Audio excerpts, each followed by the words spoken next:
What's going on, everyone? Welcome to another Bros Talking Soccer podcast. On today's podcast, I am interviewing Derrick Main Coleman Smith from the U.S. Soccer blog. Derrick, hello. Hi, how are you guys doing? All right, so there's Derrick for the YouTube viewers, and Coleman, hello. What's up, guys? How are y'all?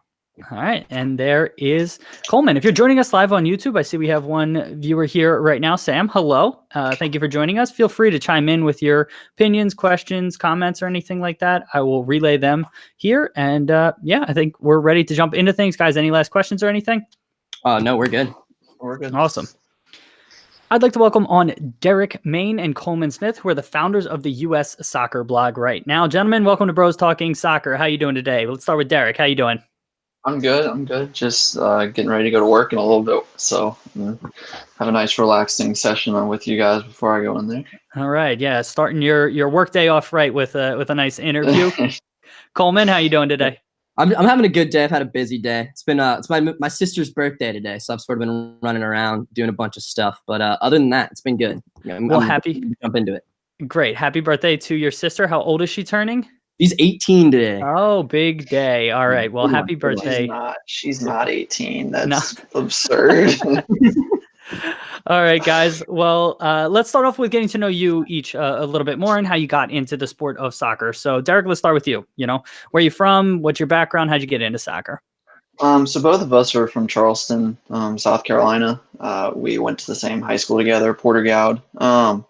And really my real start with soccer was like sophomore year of high school. Coleman and some other guys on the varsity soccer team were like, hey, we're not going to have a keeper senior year and you're kind of athletic. So do you want to come just see if you can do it? And I was like, sure, why not? So I played JV soccer my sophomore year, moved up to the varsity team my junior year and for the playoffs my sophomore year.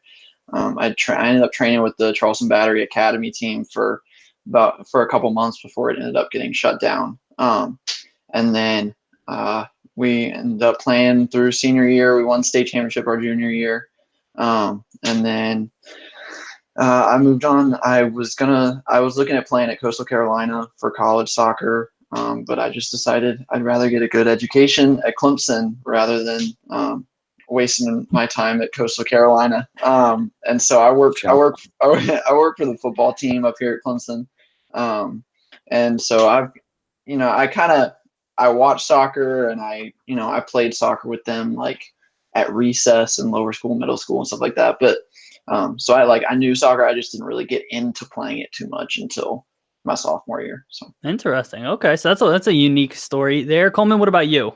So I've actually been the biggest soccer dork ever since I was about 4 years old. I got into the sport just because my dad played high school soccer, and I had a babysitter that just loved soccer, and she actually played for the South Carolina women's team, and actually I think still holds the records for the most goals ever scored for the Gamecock women's team. So that she was a big part of my influence. And then I grew up and I really latched on to professional soccer and European soccer. Got into the 2006 World Cup as a 6-year-old, just super pumped about it.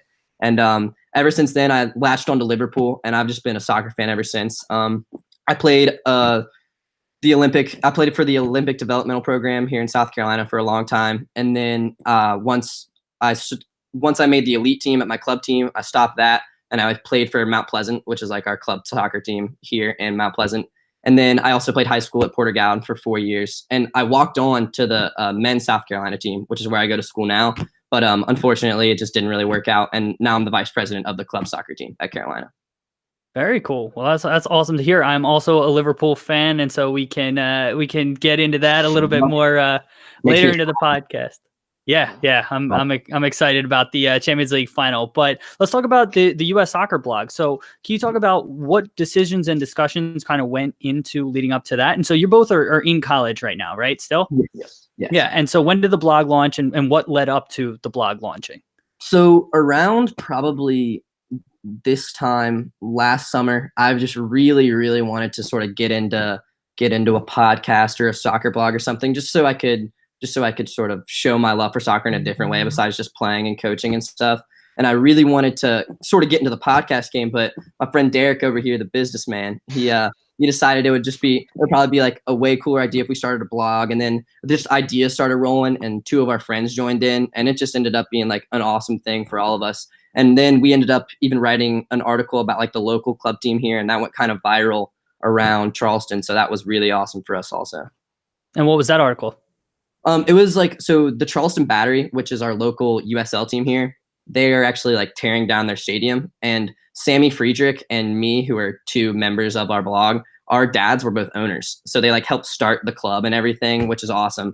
And we just sort of have had so many amazing experiences just at the Charleston Battery. So when we heard that the stadium was being torn down, and that they were sort of moving to the college, they were just going to play in the college stadium close to them downtown, and a lot of it was just sort of manipulative and just sort of not right in a lot of ways. So we wrote an article about it, and just a ton of people just latched onto the idea that like this is just what an icon the Charleston Battery and Blackbaud Stadium has been for Charleston for so long, and that it was just being torn down. And I think it is still being torn down January 1st officially. So it's very unfortunate. That is unfortunate. Derrick, from your perspective, anything else you want to add from the blog kind of getting its start? Yeah, so really it kind of started coming together like December, January. I came to him with the idea of, hey, when we get older, how do you feel about owning a division? And he was like, yeah, let's do it. And so I kind of was just doing research a little bit around like, what does it cost? Like even just Division 4 and PSL, something like that. What does the cost look like? Is there any money in it? Just kind of all the little ins and outs. And it all came down to, well, promotion or relegation kind of holds everything back in the US. And like, there's almost no point in owning a team unless you're really just trying to be involved in the community. And this kind of spiraled into that sucks. Like what? Like we need to speak out about this. And so kind of like our vision for it is like, we've seen US soccer just kind of be in the dumps for so long now. And especially after the whole not making the World Cup. And we kind of just had this mindset of like, we want our voice heard, whether that's to 10 people, 1,000 people, if it grows to be big, who knows? But we just kind of wanted to have our voice out there and be able to show our frustrations and give people a place to kind of say what they want about US soccer without having to, if someone wants to do it anonymously and not have to worry about backlash, like we'll do it. And so we kind of just wanted to have a platform for doing that. And me being a business-minded, I'm a finance major, business-minded person, I was like, there could be a little bit of money in this, and Google AdSense and sponsors and stuff like that. So we kind of just evolved into this. Well, let's do it. And then we got our friend Will to come on it, who played with us at Porter-Gaud. And then our friend Sammy asked if he could join, and he played at our actually rival high school, but he played club with the 2 of them. And so we're all the same. We're all grew up together. We're all the same age, same grade level and everything. So it's just kind of been cool. It's also kind of kept us connected a good bit while we've all been at our separate colleges. That's awesome. Yeah. I mean, so this podcast is Bros Talking Soccer. It's me, my 2 brothers. So I'm in California. My middle brother's back on the East Coast in Philly. And then my youngest brother, Matt, is in Houston. So it's a way for us to stay connected. So I can relate to it and appreciate, that perspective. So Coleman, can you describe, the website for us? You guys kind of touched on it a little bit, but what's your pitch, or how would you describe the website for someone who hasn't seen it before? Well, I'd say that we're a U.S. men's team soccer blog first and foremost, and I'd say that we definitely have a more negative outlook than most blogs out there. Almost certainly. I just think a lot of my friends, we've just been such soccer heads that we even love like the strategy and like the tactics of soccer, and that's something that I've tried to like involve into the blog a little bit too. I don't know if you've read any of the articles, but I definitely think that we're a U.S. men's soccer blog that has a lot of problems with the way the stuff's run. But it's been awesome too, because I think it's given us an opportunity to get better also at talking about soccer in general. And I think a blog is a great way to interact with people who can comment and can come back to something 12 years later and look back on, and then someone else can comment on it. And I just think it's a really cool way for us to interact with not only each other, but with the soccer community as a whole. And it brings a discussion to play on Twitter, Instagram, whatever. Like it's more than just here's our opinion, and then we block everything out. Like we can actually interact with people and kind of have a conversation about it. Yeah, absolutely. And so your tagline is one nation, one goal, zero chance. Derrick, you want to elaborate on that? So that was kind of that was like, so when I came up with, really the US Soccer Blog name came because I was trying to find a domain name that was available. And the US Soccer Blog kind of had a little ring to it, and the domain was available, so we kind of went with that. And then the one nation, one goal, zero chance. I think it was actually Will was like, we should like kind of like spin off of the US's. What was the tagline they had? It was like one goal, one nation, one vision, or something. Yeah, it was yeah. So US Soccer had something like that. We were like, we're just gonna rip that off. And I kind of that kind of formed just because we were like, and we were thinking about making the website one nation, one goal, zero chance, but then we decided, what if in 2 years all this turns around and all of a sudden US Soccer is killing it? We didn't want that to be our like brand domain name. Yeah, we didn't want that to be our brand. We just wanted that to be our current outlook on how things are going. And we definitely don't enjoy us saying that we have zero chance. Like I would love the U.S. men's team to be the best team in the world, but unfortunately, we just don't have the resources and the time put into soccer that we need to in order for it to be successful worldwide. Yeah. Yes. So how do we fix it?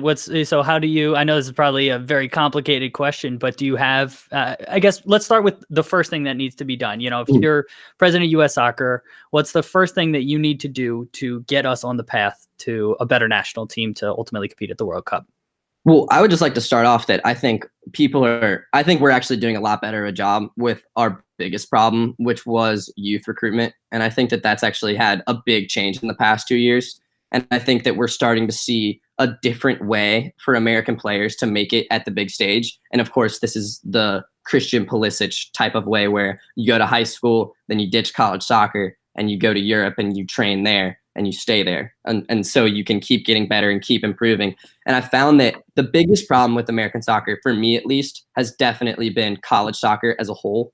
Because I know 4 or 5 of my best friends that I played club soccer with in high school my whole life. They loved high school soccer, and some of the best players I've ever played with, Alex Henderson at UNC Greensboro, and Billy Bertelli and Andrew Pickard at College of Charleston. But they've this year that it's too big of a commitment. I think we're losing you a little bit. Getting any recognition. Oh, sorry about that. Sorry, we lost you a little bit there. So we got your friends' names, and you started to say what they've been going through. So let's try that again. Yeah, my bad. So those friends, they essentially quit their soccer teams this year, their D1 programs, and I've talked to them. I've asked them why, and they just said it was literally a full-time job that they got zero recognition for. And they said, like, we've looked at the football players and they also have the same job, but they're getting the recognition through college football and through the NCAA. But other sports like tennis and like soccer and all the other things, they're doing the same amount of work and also going to school without getting the recognition. And I think that's the biggest problem because kids just get fed up with it and they just don't want to deal with their coaches. So revamping the college soccer system, which I saw Sasha Sharovsky recently tweeted that the Big Ten is sponsoring, redevelopment of the NCAA. So that's something to hopefully get excited about. Yeah, and the Big Ten is definitely. I actually saw that little piece, and I definitely think the Big Ten's always been pretty good about soccer. They have had some good programs like Ohio State and Indiana, who have been run pretty much like a professional team. So that doesn't surprise me at all that they're trying to fix the main problem. Derrick, what about you? What's the thing, that needs to be fixed from a U.S. soccer perspective? Well, just quickly to run off of what he said. So I'm actually interning this summer with Greenville FC, MPSL team in Greenville, South Carolina. And that was one of our big things that we're kind of doing right now is we have a lot of college players from Furman, Clemson University, Lander University that they're with us because we don't pay our players, we're amateurs, so we can have NCAA players on our team. And all of a sudden they're getting all this recognition from people around Greenville that they never would have gotten at the college level. And that's something that we as a lower division team, Greenville FC, are trying to do, especially with the community and kind of being able to get faces out there of players that wouldn't normally get that chance, especially in college. But back to personally, my big thing is promotion relegation. And obviously that's something that is going to take more than just, hey, we're going to start this year. Because obviously MLS clubs have put their over $200 million into their fee to even get into the MLS. And so, I talked to Brian Dunseth. He's on SiriusXM about promotion and relegation. He was mentioning, I mean, there are bad sides to it. There are downsides. I mean, we've seen the fall of teams from the Premier League and seen them just totally collapse after relegation, and how that can happen here. But I think it's the biggest step towards the real development here, with being people finally wanting to invest in youth academies, because right now, if you're a team that can't be promoted, what's the point of investing in a youth academy to bring up good players when you're not going to go anywhere anyway? Yeah. And I think they made a good step with doing, they brought in the rule for the US about paying for training when they ship players out. And I think now some people are saying that in Europe, that's going to cause people to be less likely to bring in players from the US. But at the same time, like, imagine a lower division team that could end up getting some of those fees that come towards them. Like if Greenville FC was able to ship a player to the MLS and then off to Europe, like imagine even just a small amount of money from that fee coming to a lower division NPSL team could make a huge impact. Yeah, I'm in complete agreement with you there. I think anyone who's listened to this podcast before knows I'm a huge proponent of training compensation and solidarity payments. It's a start, what MLS has implemented, but it's only a start, and it really only applies to MLS. We need to come up with a domestic system that works and funnels players up and out. And so I'm in complete agreement with you. I think that really is the kind of golden bullet, silver bullet, whatever you want to call it, to really unlocking the potential here. So steering the conversation a little bit back to your website, how has it evolved? You said you guys have been doing it about a year. Has it always been, the sections that you have? Has it always been the structure that it is? Has it evolved at all over the course of the year, Coleman? I'd say it's definitely evolved a little bit, just as we've gotten better at sort of writing and sort of knowing what people want to hear. I know we have 2 pretty long running series now run by Will and Sammy, and they kind of highlight all the young players that are coming through. I know Will Mooney devoted to new and upcoming players in American soccer. What? So Will's, you cut out a little bit there, but Will's devoted to new and upcoming soccer players. I think we got most of it. Yeah, and then Sammy is he writes, he does interviews with all of the younger players that we do interviews with, and that's been really cool to sort of talk to them and get their opinions on sort of everything, especially the ones over there in Europe, and sort of get their point of view of American soccer, because they've obviously made the choice to go over to Europe and try and play there. And so do you have a specific, so you said what Will and Sam focus on, so Coleman, do you have a specific focus, or is it a little bit more general? Yeah, so for me, it's a little more general, just because at the end of this year, I had a really busy college year, so I just didn't really have enough time to devote myself to like a series. But I've done a lot of stuff, just like I do the general stuff, the Charleston Battery article, sort of that main the main draw. And then also I've done some like different strategic and tactic stuff like I've talked about. And then just other sort of random articles that I find interesting. Like I know, and one of my ideas was I want to talk about how like FIFA as like a video game has sort of transformed the idea of European soccer in America and like viewership and everything. And so that's like sort of a rough, that topic would be sort of like a rough idea for an article. Yeah, it's a great idea. Yeah. Yeah. Derrick, what about you? Do you focus on anything? Do you have any series? I don't have any series. I'm sort of the behind the scenes guy for the most part. I make everything happen. They give me what they write, and then I just kind of, I basically run the website. I do the business end. We're trying to get into merchandise right now. We're trying to get some T-shirts out there for people to buy in the coming weeks. And so I'm going through the whole buying business, like registering for business licenses and retail licenses and sales tax and all that fun stuff. So I'm more of the behind the scenes stuff, while the three of them are kind of writing more of the articles. But it's been awesome with Sammy, especially being able to reach out to players like Akeel Watts and Andrew Carlton that we've been able to interview. And we're hoping that we can grab a few more too. I think he's got one coming up with Cade Hagan as well.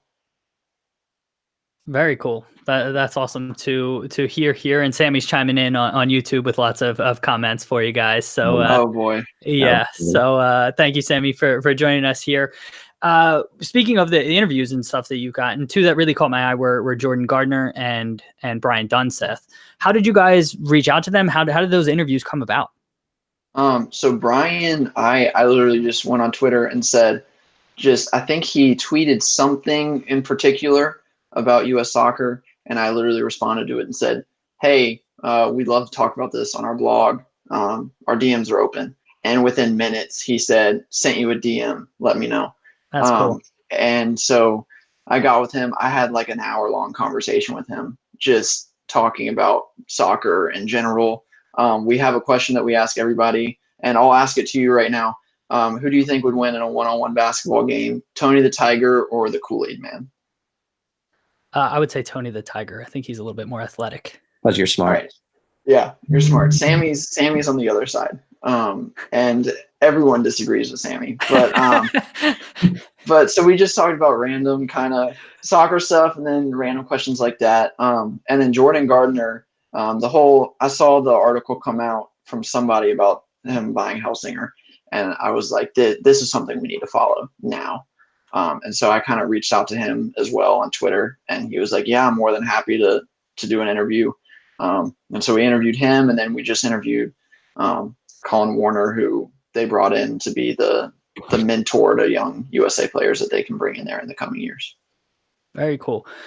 Coleman, who is the, I guess, dream interview for the website that you guys haven't gotten yet? Either someone that either you can get, or even, pie in the sky who, you would love to get. So I know that me personally, I mean, obviously we want to get like to the big US stars, and we would love to be able to do that. But me personally, I would love to reach out to one of our friends who actually plays in he plays in Denmark right now. His name is John Amon, and he actually just got called up to the Gold Cup roster, and he's had an incredible season. And he played club soccer with us growing up, and then he just sort of left, and we all wondered why, and it was because he's making a life for himself and doing awesome. So I would personally love to interview John Amon, but that's just a personal thing, just because I grew up going to camps with him, and we played soccer tennis together as kids. So I think it'd be really fun for us to get him. Yeah, that'd be really cool. Derrick, anyone come to mind for you? Obviously those big people. I would love to get to more like people more in executive positions around soccer, more in like the general manager role, manager roles, where talk about shipping players in and out and training and stuff like that. Like that's what I'd love to get into. Even owner, like especially being able to talk to Jordan Gardner's been awesome. Being able to talk to club owners and stuff like that. That's what I would love to get into. Yeah, so I studied finance at school, and I definitely skew more towards what you say. I mean, a lot of this podcast is talking to people, not necessarily players, but people like yourselves building businesses, trying to build things, and that's what I find most fascinating. So I can kind of relate to what you're saying there. We touched on this earlier. You guys have an entire section on your site devoted to promotion and relegation. I had this already written, and you guys have already made your points kind of known, but I wanted to give you opportunity to maybe get some more thoughts out there. Coleman, any additional thoughts or anything you wanted to say, plug, regarding promotion and relegation? Yeah, I've definitely seen the negative sides of it, like Derrick was saying, sort of the cons, how a team in a higher division could get relegated and then not get the money that they're used to, and then their owners sort of spending that money in not the best ways that they should be spending for the club, especially for a lower division side. I think it's a gateway to clubs just tanking and just pretty much going bankrupt. Clubs like, I mean, there are clubs in England that have literally just tanked. Clubs like Portsmouth come to mind. Clubs like when Newcastle went through their whole thing for a little bit when they got relegated to League One. Sort of teams like that have just sort of gotten used to the money, but then when it's taken away, they have no idea what to do. So I definitely think there are negative sides of bringing that into U.S. soccer. And I also think that there could be a major benefit to European teams signing with with American teams and sort of using them as a feeder team. And I think that would be sort of a semi way to do it. And I know a lot of people have talked about it, sort of like how NYCFC is with Man City, sort of like that, but in probably less capacity just because Man City owns NYCFC. But I just think that could be a way sort of around the promotion relegation, but that's just my 2 cents about it. Interesting. Derrick, what about you? What are your thoughts here? There's so much to get into on this. I think, again, with what Coleman was saying about, teams just feeling like here in the U.S. that like the money's there, they don't have to worry too much about they don't have to worry about losing. They can be mediocre and not have to worry too much about what's going to happen to them. So that's definitely a big part of it, in my opinion. I just also think that in England, one of the problems with promotion relegation here is that in England, like, people are so supportive of their local clubs. Like, it's so much like, whether they're 4th division, 1st division, Premier League, it doesn't matter. They're all for their club. Here, it's like you have so many people who I'm going to cheer for who's good. Like, I feel like here we don't have quite the local attachment to teams like people would in England. So I think that could be a problem. There really just definitely would need to be more development of teams in smaller local places to really build that development. Agreed. So we have teams and franchises here, whereas over there they have clubs that are community based. And actually, so the interview that we did that came out today was with someone named Robert Wilson, who is trying to build clubs here. And so again, I think that you guys are spot on there.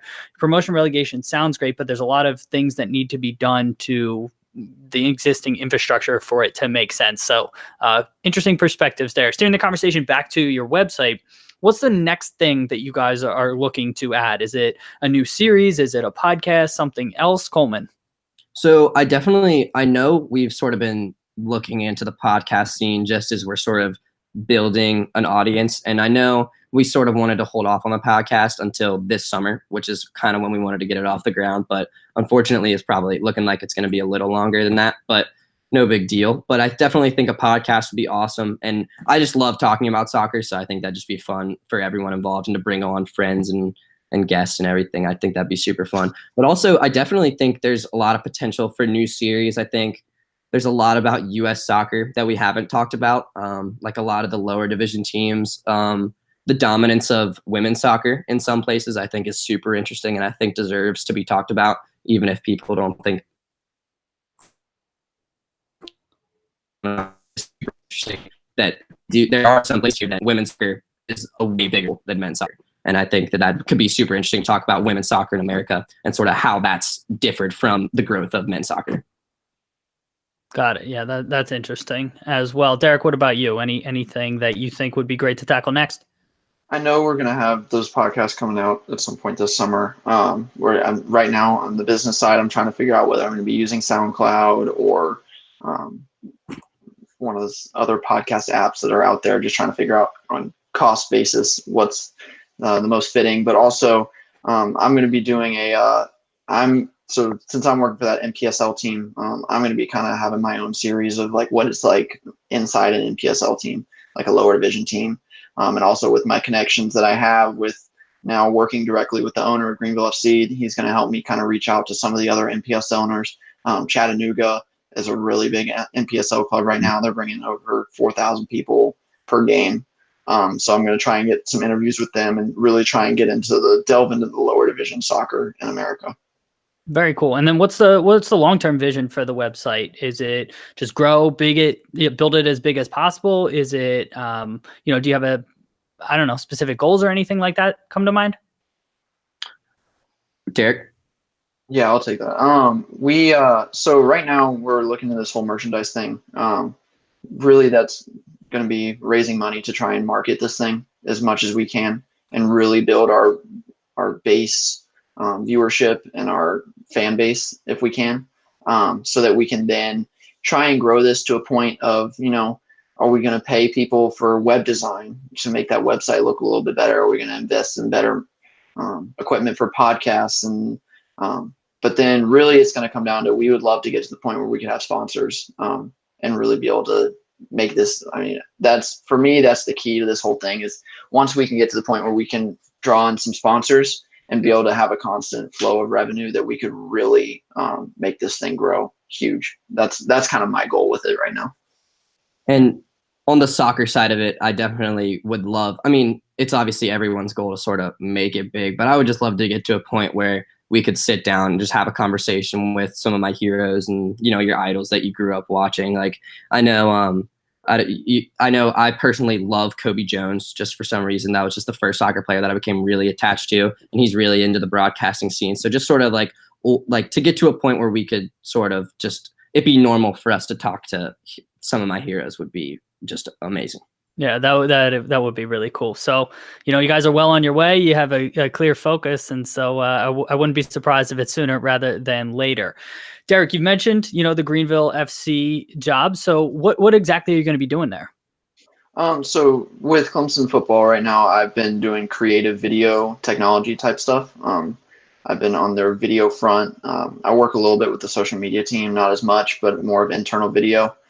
So they're kind of bringing me in there initially as a creative media to kind of try and help grow their social media and grow their outreach. But then I kind of came to them and was like, hey, I'm a finance major. I kind of had this vision of owning an NPSL team one day.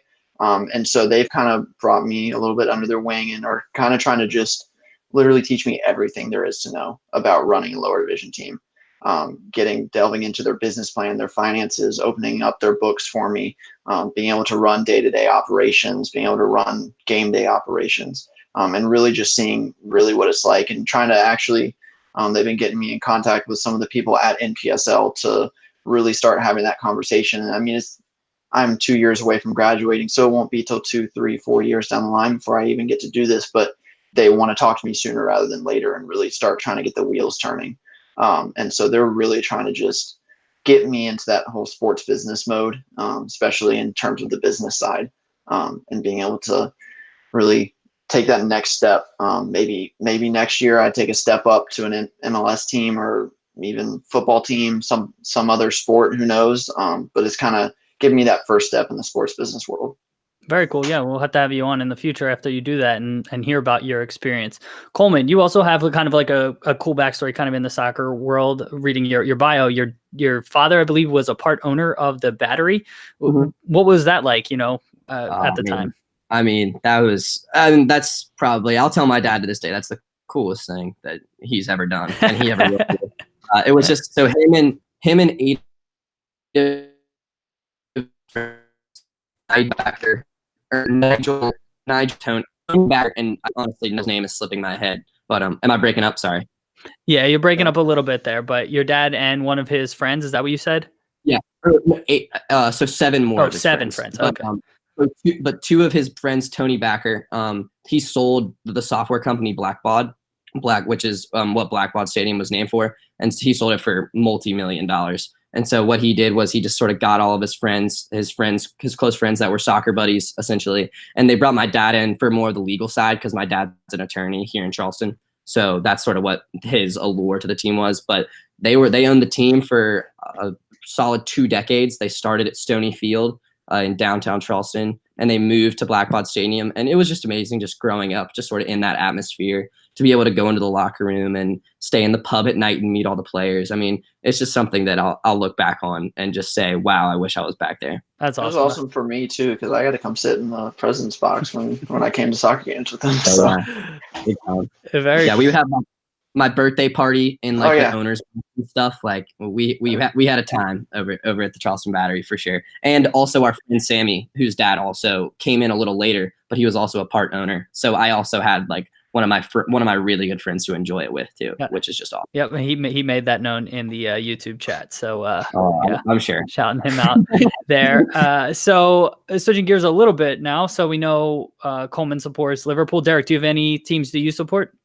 I'm not huge into it. I've kind of gotten into the Atlanta United area because I'm a Georgia sports fan. I'm a Falcons fan, and so that draw to Atlanta. And it's annoying to have to say I like Atlanta United considering they come in and win MLS, and now I'm like, oh, I'm Atlanta, but it has nothing to do with that. It's purely the Atlanta sports, and I've suffered through Falcons blowing Super Bowl leads and Georgia losing SEC championships and national championships that I think I can have the Atlanta United MLS Cup.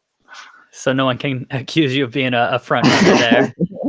How are you feeling about Atlanta's season? It was a rocky start, but they look to have gotten things going. Their attack is really confusing right now, but their defense is locking things down. How are you feeling about the season? I hated DeBoer at the beginning of the season. I had a feeling it would turn around, but it was just that start was just so bad. And trying to see them use that 3-4-3 was horrendous. And when they finally got back to that 4-3-3, I felt like it might kind of begin to turn around. DeBoer said it was because of an injury. Whether or not that's true, we'll never know. But I mean, they just broke the record for most consecutive clean sheets with 5 of them. So I definitely think they're on the right path. I'd like to see Andrew Carleton get into the mix a little bit more. I think he's been. I was actually at the FC Cincinnati game at the beginning of the year, and I saw Carleton came in the last 20 minutes, and I think he was the most exciting attacker they had on the field that day. And so I'd like to see him. I don't see him in a starting role, but I definitely like to see him. I think they took him to Toronto, and he didn't even make the reserves. So I'd like to see him in the mix a little bit more. But I definitely think they're on a much better path. Miles Robinson is playing lights out. He's been incredible too.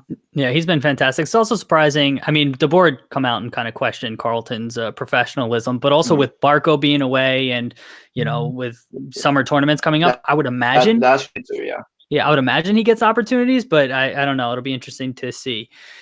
Coleman, so you support Liverpool. Let's talk about them. How'd you feel about their season? I mean, this has been one of the best seasons of soccer that I've had the pleasure of watching. We've been so good. I think our team, our players, we play as a unit, and I think we have some of the best young talent Europe has to offer, which I just think is awesome. I think Virgil van Dijk, he's come in and been immense.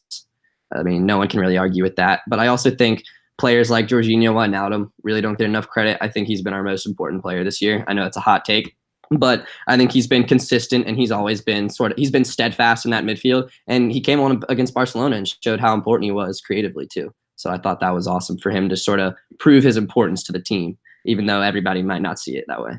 How are you feeling about the final? I feel good. We've played Tottenham twice this year, had 2 really good games. Obviously, the Hugo Lloris mistake is going to haunt them and maybe give them a little extra motivation. But I do think we have a lot of experience, and I think we're overall probably a better team right now, especially with Harry Kane. Been out forever. Who knows if he's going to come and score 3 goals or touch the ball? You really have Harry Kane. But I definitely think Tottenham's attack is wicked fast. Heung-min Son is one of the best players in the Premier League this season. They have a great defense, great team. Nothing against Tottenham. I definitely think they might have gotten a little lucky against Ajax, but we got a little lucky against Barcelona too, so can't really complain. Yeah, and Champions League, I mean, is as much about fortune and luck as it is about talent. So, yeah, you don't get to the final without a little bit of luck. So I'm in agreement with you. I think Liverpool should be the favorites. They should feel confident, but Tottenham's no pushover. So it should be an entertaining final. One Twitter question for you guys, or one person asked it, but he's got a couple questions in here. So it comes from @WorldHotspur. That's our friend Will. Who's one young U.S. player most of us haven't heard of that we should take note of prior to next season? I assume he means next European season. Anyone come to mind for either of you guys? Will said Alex Mendez. Will Mooney, he's one of ours. You'd have to have him on here to talk. He's done a little bit more studying up on them since he's been doing our weekly U.S. player abroad updates. So he said Alex Mendez is one. I think Coleman wanted to talk about Amon. Yeah, I had already mentioned him a little previously, but Jonathan Amon is definitely the player that I think is the most exciting for next year, just because of his incredible pace and his intelligence for the game, and just the way that he attacks. I think is something that America really hadn't seen in a while. He's very direct. He likes to take people on. He's a good finisher, tidy finisher. He plays for FC Norrgårdsund. I don't know if I'm saying that right, but Norrgårdsund, I believe is how it's pronounced. Yeah. My bad. need a little pronunciation help there, but I know they've had a pretty decent season, and he's actually gotten a lot of playing time, and I think that he could maybe next summer, maybe in conversation for a decent move. Well, I saw rumors this summer that Bruges is making a $3 million bid for him, so he might be moving. Yeah, I was about to say, yeah, he might be moving this summer, and that would be an interesting step up from the Danish league. Where's Nordsjælland? I think it's Danish. Yeah, into the Belgian league. So that's someone to look out for. And then he's got a follow-up question again. I'm not sure how much you guys would know about this, but I guess Spurs, so he supports Tottenham, have a goalkeeper named Brandon Austin. He can represent either the US or England. I know nothing about him, but do you guys know anything about him, and what's his international potential? Do you know? And it's fine if you don't know. Yeah, I personally haven't heard about him, but I'm interested now. If there's you said he's a goalie? Apparently, yeah. I mean, that's very interesting that we have. I mean, we have some good goalkeeper talent coming up. I think Zach Steffen taking the step up to Europe was big for us. I think that's going to help him a lot in his career. And we have a couple more youngsters, but yeah, I haven't heard of him, unfortunately. Okay, Sam is chiming in on YouTube and doesn't think he's got international potential and likely won't represent either country. So that's Sam's perspective on this. So yeah, there you have it, guys. Is there anything that I didn't ask, anything we didn't talk about before I ask my final question that you wanted to cover here? I wanted to. Do you mind if I ask you a Liverpool question real quick? No, of course. Come on, bring it on. Sweet. So I just wanted to sort of get your 2 cents about who Liverpool should maybe bring in this summer. So I think a center back for depth perspective, I think that would be really important. I think a player that is Fekir or Coutinho, so someone who can unlock defenses that are sitting back and maybe hit a shot from outside of the box, I think would be really critical. And then a depth winger as well. I think that if Salah or Mane go down, I don't think we have a ton of depth out there on the wing. And so that would be the other one. And then a left back. Robertson is obviously, we're not signing a starting left back, but if Robertson gets hurt, I don't know who the hell's going to play out there. I assume Moreno's moving on. I don't know if anyone's coming through the academy, but that's a position that worries me because Robertson played so many matches, and that would be a position. So, but pretty much it's depth all over the place. I mean, their starting 11 is really, really good. I think you could potentially upgrade at center back, but beyond that, I don't really see any other areas that need an upgrade. I definitely agree with like the left back, and I think Klopp will maybe be smart enough and sort of get a player like Coutinho who can play in that attacking mid role and also can go on the wing, so we can sort of use him wherever he needs him. And I think that's just my 2 cents. But yeah, I completely agree. Yeah, Sam's chiming in again. So Adam Lewis apparently is a left back coming through the academy who might break through. And Nicolas Pepe, I know he's been rumored to go to a bunch of places, so I'm not counting on that transfer to actually happen until it's signed on the dotted line, similar to De Ligt. I mean, De Ligt has been signed by 10 different clubs at this point. And so once the news is officially reported and he's holding up a jersey is when I will believe that. Derrick, anything you wanted to ask before I ask my final question? Anything we didn't talk about? I think I'm good. I think awesome. I hit all my bases. So I always like to leave the interviews on a positive note. And so we ask all of our guests, what's the thing they're most excited about happening in their soccer world? You can take it any direction you want. You can take it from a fan perspective. You can take it from a business perspective and what you guys are doing with your brand. So what's the thing you're most excited about happening in your soccer world? Derrick, we want to start with you. So yesterday, actually, in our little meeting room at Greenville FC, we were talking about, especially if the U.S. expands on that whole idea of transfer compensation for training. But we had also talked about there's potential of partnering with sports agencies and bringing up professional players from South America potentially and bringing them to play. And we can't pay players, but we can provide housing and food and have a deal with these South American clubs that, hey, send them up here to us. We'll house them. We'll give them food. We'll train them. They'll play for us and be able to then, if they do get shipped out overseas, to bring part of that compensation back to our small NPSL clubs, which kind of is a workaround the whole actually the U.S. having to bring that rule in for everybody for training compensation and being able to develop really good players and have really good teams. And then when those players do move on to Europe, it provides us with some compensation. And I think that could be a tremendous route for NPSL teams. And so that's something that's really exciting to me that we could be getting into there. Very cool. Coleman, what about you? What's the thing you're most excited about happening in your soccer world?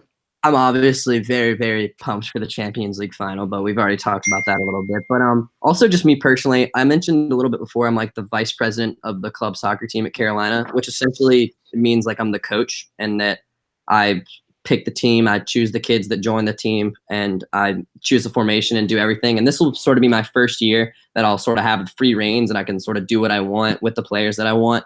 And I'm super excited for that because, you know, I've never really been in an authority position in soccer just because I've been playing my whole career. So I think it'll be a weird step, but I think it'll be a very good step in the right direction for me in my soccer career. Absolutely. That's very exciting. Yeah, you'll have to report back and let us know how it goes as a manager. Guys, we have all of your stuff linked in the video description if you're watching on YouTube, and if you're listening to the podcast, in the podcast show notes. But in case people are just listening, where can they find you online? On Twitter, Instagram, it's at the US Soccer Blog, just straightforward. We're also on Facebook, the US Soccer Blog. And then I'm on Twitter. I'm DMainCU21. My link is in our little bio for the US Soccer Blog. Coleman is unfortunately not on Twitter. He thinks it would be a time waster and bad for him if he got on there because he'd just spend his entire life on there. So we're trying to get him to jump on the US Soccer Blog Twitter and kind of control that a little bit more because that's been all me and I have enough stuff on my plate. But yeah, that's where you can find us. Awesome. Well, guys, thank you so much for joining me today. I really enjoyed the conversation. Yeah, absolutely. Thank you for having us. Of course. All right, listeners, viewers, if you've joined us live on YouTube, we got a decent amount of viewers here. So thank you for joining us. Sam, thank you for taking part. So we're wrapping up here, but this will just be on the YouTube, but Sam's chiming in with Torgan Hazard and Julian Brandt to Dortmund. Fantastic signings. I would agree with that, Sam. And I don't recommend following Derrick's personal Twitter. All right. So he chimes in with, but everybody, sorry, I didn't realize what that was going to say. And as I was reading it, it's all right. So, everybody, thank you for joining us. We really appreciate it. The podcast. So if you're watching on YouTube, the podcast will be out on Friday. Bros Talking Soccer. It's, everywhere that you could want to listen to a podcast. So search for that. And yeah, we'll talk to you soon. See you, everybody.